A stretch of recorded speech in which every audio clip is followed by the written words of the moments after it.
दोस्तों आप सभी का स्वागत है मेरे YouTube चैनल जिसका नाम है गुरु ज्ञान। दोस्तों एक 69,000 भर्ती से एक संबंधित एक बहुत महत्वपूर्ण खबर निकल के आ रही है कि अंकित उपाध्याय जी की भी SLP अब टैग हो चुकी है, वो भी लिस्ट हो चुकी है और उसका जो डेट है सुनवाई की वो दिखा रहा है 30 सितंबर को दिखा रहा है। लेकिन ये SLP जो है वो अब इसको टैग कर दिया जाएगा 27 को, जो शुभम मिश्रा जी की SLP लगी हुई है उस SLP के साथ में इसको टैग कर दिया जाएगा 27 की सुनवाई के लिए। लेकिन क्या 69,000 भर्ती जो क्षण विसंगति का मुद्दा है जिसकी सुनवाई 9 सितंबर को हुई थी, क्या उसकी सुनवाई 27 सितंबर को ही होगी? मैं बताऊंगा इस वीडियो में आपको विस्तार से। ठीक है दोस्तों, चलते हैं अपने वीडियो की तरफ। दोस्तों जैसे आपको दिख रहा है कि डायरी नंबर 40865/224 इसमें दिया गया है कि आपकी जो SLP है अंकित उपाध्याय जी की वो लिस्ट कर दी गई है और इसका जो केस SLP इसकी सुनवाई 30 सितंबर को दिखा रहा है। इससे संबंधित एक SLP और है शुभम मिश्रा जी की, वो SLP जो है उसका डायरी नंबर है 41852। इस SLP को भी टैग कर दिया गया और इसकी सुनवाई की जो लिस्ट दिखा रही है वो 27 को दिखा रहा है, 27 सितंबर को दिखा रहा है।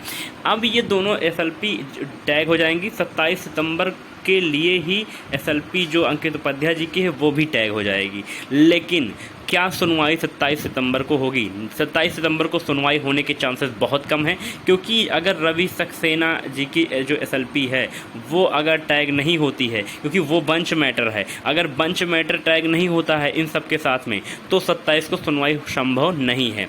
क्योंकि उस बेंच मैटर में जो आपके जज साहब थे वो थे आपके पारदीवाला सर थे, JB पारदीवाला सर, और आपके थे मिश्रा सर थे, वो मनोज मिश्रा सर।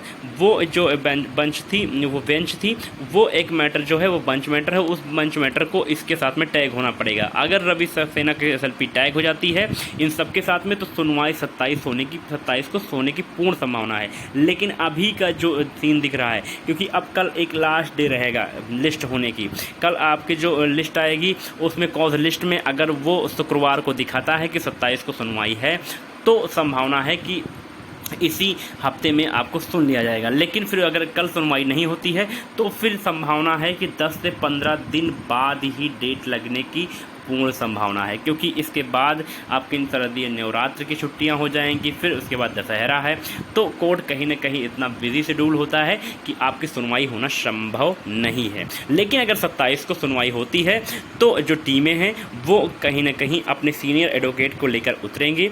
अब उसमें इम्पोर्टेंट है कि कौन कितने सीनियर लेकर आता है, ये तो तभी पता चलेगा जब सुनवाई होगी। चलते हैं फिर आगे क्या होने वाला है इस भर्ती से संबंधित। इस भर्ती में आपका जो SLP है सभी को टैग होना है, लेकिन सिर्फ एक SLP बची हुई है रॉबिन की टीम की तरफ से, वो है अंकित सिंह की, जिसमें अंकित सिंह की SLP है। ठीक है, ये SLP टैग होने की बार बार चर्चा हो रही, लोग कह रहे हैं कि SLP क्यों नहीं टैग हुई, इसमें क्या डिफेक्ट है। कुछ डिफेक्ट है वो भी क्लियर हो जाएंगे आज से कल तक, और इसकी भी संभावना है कि 27 तक ये भी SLP टैग हो जाएगी, ये भी SLP क्या हो जाएगी, टैग हो जाएगी। अब बात करते हैं किस पार्टी ने, जैसे कि कुछ लोग आरोप लगा रहे थे बार बार कि रॉबिन की टीम है जो, उसने अभी तक जो रिटर्न सबमिशन दिया है वो जो सर्विस मैटर के सीनियर एडवोकेट हैं राकेश द्विवेदी जी, उनका रिटर्न सबमिशन नहीं दिया है। तो समझ लीजिए आप कि रिटर्न सबमिशन जो दिया गया है फरीदी सर की तरफ से दिया गया है, और हैं आपके जो सिसोदिया सर हैं उनकी तरफ से दिया गया, पल्लव सिसोदिया सर हैं उनकी तरफ से दिया गया है रिटर्न सबमिशन, और इनकी तरफ से राकेश द्विवेदी सर की तरफ से रिटर्न सबमिशन कुछ परिस्थितियां ऐसी थी जिसको आप सोशल मीडिया प्लेटफॉर्म पे शेयर नहीं कर सकते हैं, जिनके वजह से उसको रिटर्न सबमिशन नहीं कराया गया। लेकिन एक सीनियर और है जिनके रिटर्न सबमिशन को ईमेल के द्वारा मेल कर दिया गया है जज साहब के पास में। ठीक है दोस्तों, तो आप एकदम भ्रमित मत होइए कि राकेश द्विवेदी जी की रिटर्न सबमिशन नहीं हुआ है जिससे कोई दिक्कत हो जाएगी, तो ऐसा नहीं है, क्योंकि टीम एक है, वकील जो है वो एक ही पैनल के हैं, तो जो वकील होते हैं वो आपस में अपने अपने SLP में जो भी चीज़ें उनकी होती हैं मेन पॉइंट उसको एक दूसरे के साथ में साझा कर देते हैं और उसको एक साथ में टैग करते हैं, क्योंकि टीम एक है, मुद्दा एक है, लक्ष्य एक है, तो सब चीज़ें जो भी होंगी, जो भी सुनवाई से संबंधित जो महत्वपूर्ण पॉइंट होंगे वो सबके एक ही होंगे। ठीक है दोस्तों, तो ये भी मामला आपको मैंने समझा दिया कि आप भ्रमित मत होइए, एकजुट रहिए। फिर आगे चलते हैं। आरक्षण का लाभ लिया तो अनारक्षित वर्ग में नहीं होगा चयन। ये एक पेपर कटिंग आज वायरल हो रही है। ये पुरानी न्यूज़ है, लेकिन यूपीएससी में ये नियम लागू हो चुका है कि अगर आपने प्री में आपने अगर आरक्षित वर्ग का फ़ायदा लिया है तो आपको मेंस में जब आपका लिस्ट बनेगी इंटरव्यू के लिए तो आप अनारक्षित में नहीं जाएंगे, आप आरक्षित में ही रहेंगे और फाइनल सबमिशन भी आपका किस में होगा, आपका अनारक्षित में नहीं होगा। ये पहले भी आपने 2015 की जो टॉपर थी टीना डाबी जी की, उनको आप देख सकते हैं कि वो आरक्षित वर्ग से आती हैं। उनको आरक्षित में वो टॉपर थी, उनका चयन होता तो सामान्य वर्ग में हो जाना चाहिए था क्योंकि वो टॉपर थी, लेकिन उनका चयन किस में हुआ, उनका हुआ आरक्षित वर्ग में हुआ क्योंकि उन्होंने फ्री में इसका फ़ायदा लिया था। ठीक है, अपने वर्ग का। आगे चलते हैं एक इंपॉर्टेंट न्यूज़ निकल के आ रही है कि जो सेवा शिक्षा चयन आयोग है, जो अब जितनी भी भर्तियाँ होंगी प्राइमरी से लेकर उच्च सेवा तक, उसकी सभी भर्तियाँ अब किससे निकलेंगी, सेवा शिक्षा चयन आयोग की तरफ से। उसका लोगो भी हो गया है, निर्धारित हो गया है। अब पूरी जो कार्यवाही है सेवा शिक्षा चयन आयोग की धीरे धीरे कंप्लीट होती चली जा रही है।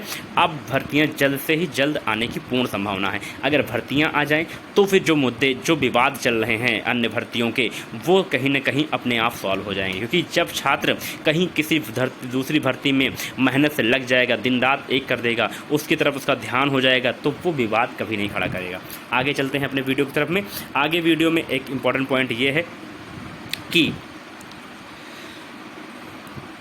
योगी जी ने आदेश दिया है कि 49,500 जो खाली पद हैं उनको भरने का आदेश दिया गया। ये 49,500 खाली पद जो हैं वो विभिन्न विभागों में हैं, जैसे कि वो आप उत्तर प्रदेश राजस्व विभाग है, राजस्व विभाग के साथ शिक्षा विभाग है, शिक्षा विभाग में माध्यमिक में भी है और जूनियर और प्राइमरी में भी पद खाली हैं, उनके लिए भी बात कही जा रही है। पुलिस भर्ती आपका हो ही चुका है तो उससे कोई संबंधित इससे न्यूज़ नहीं है। 49,500 वैकेंसी आएंगी। अब ये अलग अलग विभागों में आएंगी, लेकिन जल्द ही इनकी सूचना आपको मिल जाएगी। आगे चलते हैं।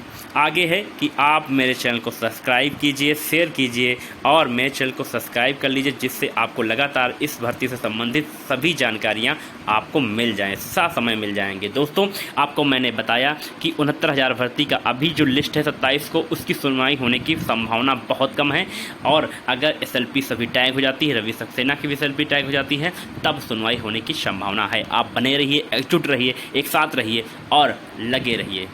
दोस्तों, मिलते हैं अगले वीडियो में, तब तक के लिए धन्यवाद, बाय बाय।